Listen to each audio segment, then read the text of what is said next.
నమస్తే, welcome to Telugu రాజ్యం. నేను మీరామ్. పవన్ కళ్యాణ్ గారు రాజకీయాలలో చురుకుగా ఉన్నారు.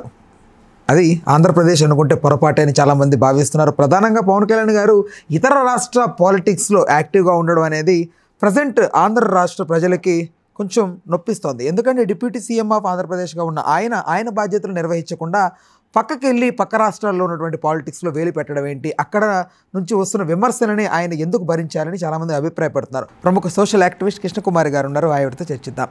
అమ్మ నమస్తే. అమ్మ నమస్తే. ఎట్లా మొన్న మధురై వెళ్ళారు పవన్ కళ్యాణ్ గారు. వెళ్ళిన తర్వాత అక్కడ సత్యరాజ్ గారు కూడా కొన్ని మాటలు మాట్లాడడం జరిగింది. పవన్ కళ్యాణ్ గారు కూడా ఒక మాట దొల్లారు, అది బాగా కాంట్రవర్సీ అవుతుంది. మురుగన్ నా అభిమాని అని మాట్లాడడం, మురుగన్ దేవుడిని. అంటే దీన్ని మీరు ఎలా చూస్తున్నారమ్మా? అది పొరపాటు కింద చూస్తానండి. తప్పు కాదు, అది తప్పు కాదు, అది పొరపాటు కింద. ఇప్పుడు ఎందుకంటే మనం ఇప్పుడు నాకు కూడా అప్పుడప్పుడు మాటలు పొరపాట్లు దొరుకుతాయి, ఎవరికైనా దొరుకుతాయి, నాకనే కాదు. దానికి అది కాదండి, అసలు కాంట్రవర్సీ వేరే ఉంది. అదే మనకి మీడియాకు కూడా ఏది కాంట్రవర్సీ చెయ్యాలి, ఏది పట్టించుకోవాలి అనే దాని మీద కొంచెం సునిశ్చితంగా ఉండరేమో అనిపిస్తుంది. అసలు ఆయన మాట్లాడిన వ్యాఖ్యలు వేరే ఉన్నాయి. వాటి గురించి మీరు మాట్లాడితే బాగుంటుందని అభిప్రాయపడుతున్నాం. చెప్పండి. సెక్యులరిజం గురించి మాట్లాడుతూ, అసలు సెక్యులరిజం గురించి మాట్లాడే వాళ్ళకి రిజర్వేషన్లు ఎందుకు అని చాలా పెద్ద స్టేట్మెంట్ ఇచ్చాడు. అంటే ఈ స్టేట్మెంట్ ఇవ్వడానికి మోడీకి కూడా భయం, కానీ పవన్ కళ్యాణ్ ఇచ్చాడు తమిళనాడులో. ఎందుకంటే ఎలక్షన్స్ రాబోతున్నాయి. అక్కడ మత సంబంధమైన పాలిటిక్స్కి చోటు లేదు అని వాళ్ళు పదే పదే చెప్తున్న నేపథ్యంలో, మతం ఇక్కడ కాదు మాకు కావాల్సింది, ఇక్కడ మాకు ప్రజల సమస్యలే మాకు గీటురాళ్ళు అని చెప్పి అక్కడ తమిళనాడులో అనుకుంటారు. పైగా అక్కడ ద్రవిడియన్ కల్చరు ఎక్కువ. ద్రవిడియన్ కల్చర్ అంటే ఏంటి అంటే బ్రాహ్మిన్స్ని వ్యతిరేకిస్తూ మతాన్ని దూరం పెట్టాలి అనేది వాళ్ళ ఉద్దేశం. అలాగే దేవుణ్ణి నమ్మని వాళ్ళే ఉంటారు అక్కడ, యాజ్ వెల్ యాజ్ బ్రాహ్మిన్స్ కూడా ఉంటారు, అది వేరే విషయము.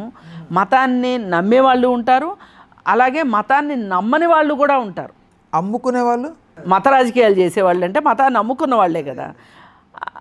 వీళ్ళు మత రాజకీయాలు చేయడానికే అక్కడికి వెళ్ళారు.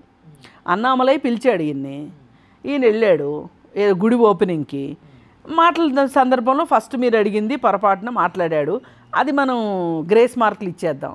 కానీ ఏ మాత్రమూ సహించలేని విషయం ఏంటి అంటే, అసలు సెక్యులరిజం అనే పదాన్ని మాట్లాడగలిగేంత రాజకీయ జీవితం కానీ, రాజకీయ పరిణితి కానీ, అంత జ్ఞానం కానీ లేని పవన్ కళ్యాణ్ సెక్యులరిజం అనే ఒక పెద్ద విషయాన్ని, ఒక తేనె తొట్టిని కదపటము అనేది ఆయన అజ్ఞానానికి, అవివేకానికి అది సూచిస్తుంది. తాత్పర్యం ఏంటమ్మా అసలు ఆయన వల్ల మాట్లాడడానికి ఏమీ లేదు. ఇవాళ చాలామంది ఆర్ఎస్ఎస్ పెద్దవాళ్ళు సెక్యులరిజం అనేదాన్ని, సోషలిజము సెక్యులరిజాన్ని రాజ్యాంగం నుంచి తొలగించాలి అంటున్నారు.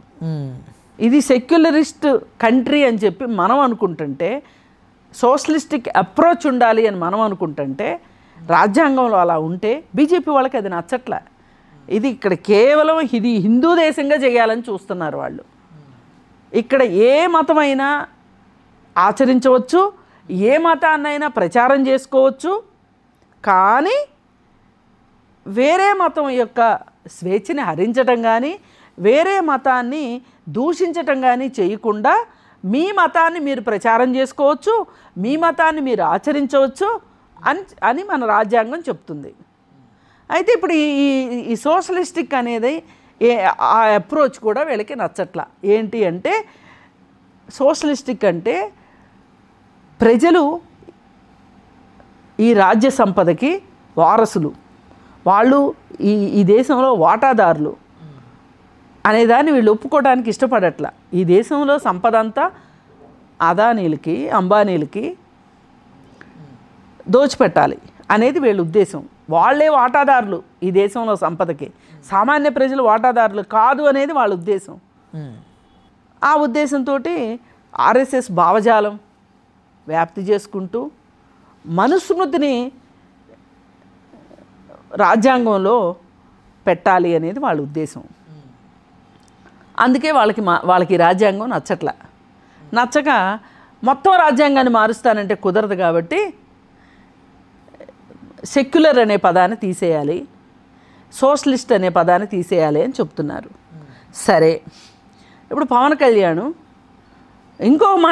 ఇంకొక అడుగు ముందుకేసి అసలు సెక్యులరిజం అని మాట్లాడే వాళ్ళు రిజర్వేషన్స్ అని ఎందుకు మాట్లాడతారు అని మాట్లాడుతున్నాడు. రిజర్వేషన్స్ ఎందుకు ఇవ్వాలి వాళ్ళకి అని. అసలు రిజర్వేషన్స్ అనే ఒక పెద్ద మాటని అంబేద్కర్ పిచ్చోడై పెట్టలే. ఆవేళ దేశంలో ఉన్న పరిస్థితిని బట్టి కొన్ని కులాలు నిమ్న కులాలుగా చలామణి అవుతూ పై కులాల వాళ్ళ దోపిడీకి బలైపోతూ సమాజంలో వాళ్ళు ఒక అంటరాని వాళ్ళుగా ఉన్న కులాలు ఏవైతే ఉన్నాయో ఆ కులాలని జనజీవన స్రవంతిలోకి తీసుకురావాలి అనే ఒక ఉద్దేశంతో వాళ్ళకి చదువు ఉండాలి, వాళ్ళకి ఉద్యోగాలు ఉండాలి, తద్వారా వాళ్ళకి సమాజంలో ఒక స్థాయి పెరగాలి, వాళ్ళు ఆ కుల వృత్తుల్లో నుంచి బయటికి రావాలి అనే ఉద్దేశంతో ఈవేళ ఆవేళ రిజర్వేషన్స్ పెడితే నీకేం నొప్పయింది చెప్పు? నీకు వచ్చిన బాధ ఏంటి? అసలు రిజర్వేషన్స్ గురించి నువ్వు ఎందుకు మాట్లాడుతున్నావు? అసలు మత ప్రాతిపదికన రిజర్వేషన్స్ ఏంటి? అసలు మీరు హిందువులుగా పుట్టి క్రిస్టియన్లుగా మారారు కాబట్టి మీకు మేము రిజర్వేషన్ ఇవ్వము అని చెప్పే హక్కు నీకెవరిచ్చారు? మతం వేరు, కులం వేరు, రిజర్వేషన్స్ వేరు. రిజర్వేషన్స్ ఇచ్చింది ఆ కులాలనే ఎందుకు అనుకున్నారు అని అంటే ఆ కులాల్లో వాళ్ళ పరిస్థితి అధ్వానంగా ఉంది కాబట్టి వాళ్ళని పైకి తీసుకురావాలనుకున్నారు. దాన్ని సమీక్షించాలని కూడా అనుకున్నారు. ఏంటి సమీక్షించడం అంటే, ఇప్పుడు ఒక తరం రిజర్వేషన్ తీసుకున్న తర్వాత ఆ వ్యక్తి తరువాత తరం వాళ్ళకి రిజర్వేషన్స్ ఉండొద్దు అని చెప్పి చాలామంది మాట్లాడుతున్నారు. ఇది సమంజసమే. చేయొద్దని ఎవరన్నారు మిమ్మల్ని? ఎవరిని అడ్డం పడ్డారా మీరు చేస్తానంటే? ఏ రాజకీయ పార్టీకి సాహసం లేదు. దాని గురించి మాట్లాడితే ఓట్లు రావేమోనని. అది వాళ్ళ బాధ. పవన్ కళ్యాణ్ బాధ ఏంటో నాకు అర్థం కావట్లేదు. అసలు సెక్యులరిజానికి రిజర్వేషన్స్కి ముడిపెట్టాల్సిన అవసరం ఏంటి? మరి అలా అనుకుంటే ఇవాళ మెడికల్ కాలేజీలు చూసుకుంటే మెడిసిన్ సీటు దాదాపు ఎంబీబీఎస్ కంప్లీట్ అవ్వటానికి ₹1,00,00,000 ఖర్చు అవుతున్నాయి. అదే ఎండీ చేయాలి అంటే 3 కోట్ల నుంచి 5 కోట్ల వరకు ఖర్చు అవుతుంది. మరి అవుతున్నప్పుడు డబ్బులున్న వాళ్ళు అవి కొనుక్కుని వస్తున్నారు. వాళ్ళకి తెలివితేటలు లేకపోయినా, ఎంట్రన్స్లో సీట్ రాకపోయినా డబ్బులు పెట్టి కొనుక్కుంటున్నారు. అది ఒక రిజర్వేషనేగా. మనకి డబ్బు ఉంది, ఇక్కడ డబ్బు లేదు, అంతే. డబ్బు లేని వాళ్ళకి ఇది ఒక వెసులుబాటు, ఈ రిజర్వేషన్ అనేది. డబ్బులున్న వాడికి వాడు ఒక హక్కుగా తీసుకుంటున్నాడా లేదా? నాకు డబ్బులు ఉన్నాయి కాబట్టి. ఇప్పుడు అక్కడ నలిగిపోతుంది, నష్టపోతుంది ఎవరు? డబ్బులు లేని, రిజర్వేషన్స్కి అవకాశం లేని వాళ్ళు కదా అక్కడ నష్టపోతున్నారు. దాని గురించి ఎందుకు మాట్లాడరు ఈ అవివేకులు? ఇదివరకు 100 మెడిసిన్ సీట్లు ఉంటే దాంట్లో రిజర్వేషన్స్కి పోను చాలా తక్కువ సీట్లు మేనేజ్మెంట్ కోటా కింద ఉండేవి. ఇవాళ మేనేజ్మెంట్ కోటా సీట్లు పెరిగినాయి. కేటగిరీ బి అని, కేటగిరీ సి అని 2 రకాల సీట్లు, 2 రకాలవి వచ్చినాయి. మెరిట్కి సీట్లు తగ్గిపోయినాయి. ఇది ఎవరు మాట్లాడరేంటి?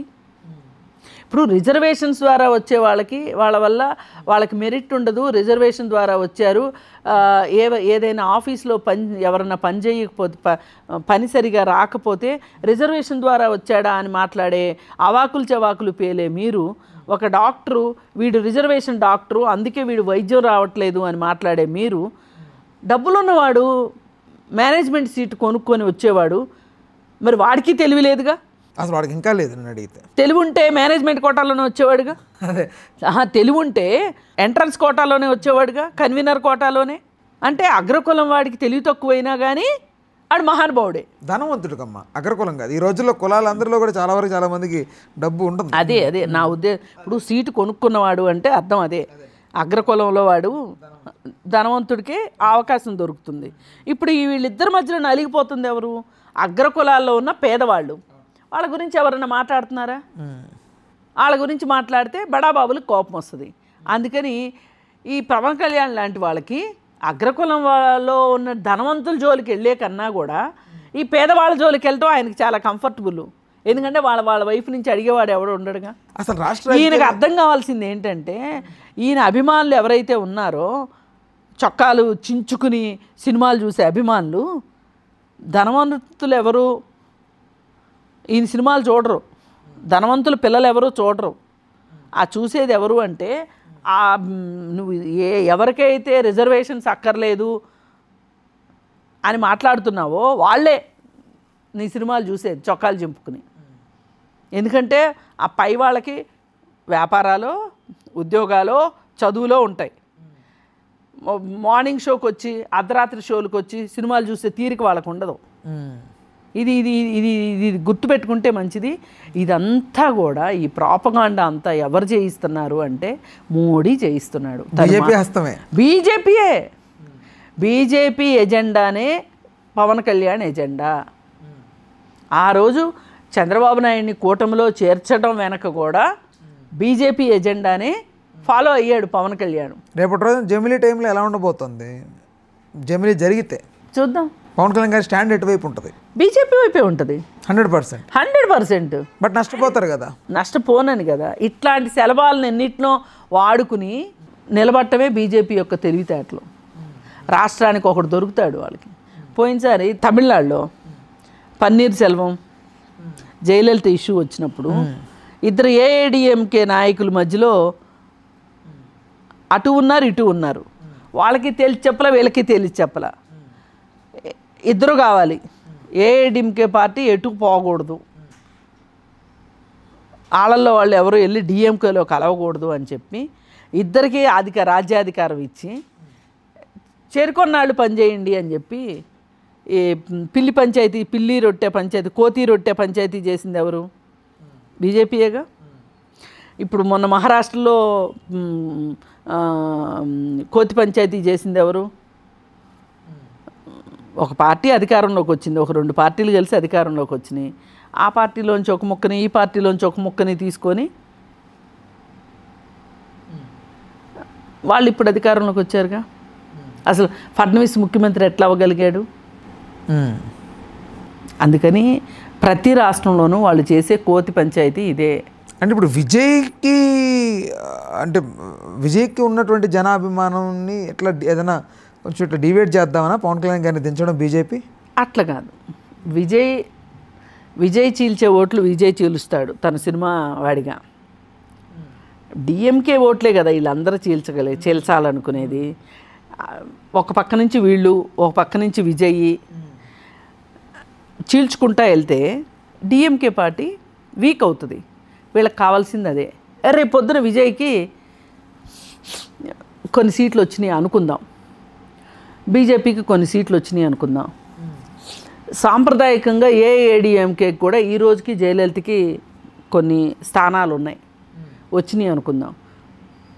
వీళ్ళందరూ కలిపితే వాళ్ళు అధికారంలోకి రావాలి. అంటే స్టాలిన్ ఎలాంటి స్టెప్స్ తీసుకుంటాడు? స్టాలిన్ వీళ్ళందరినీ మించినోడు.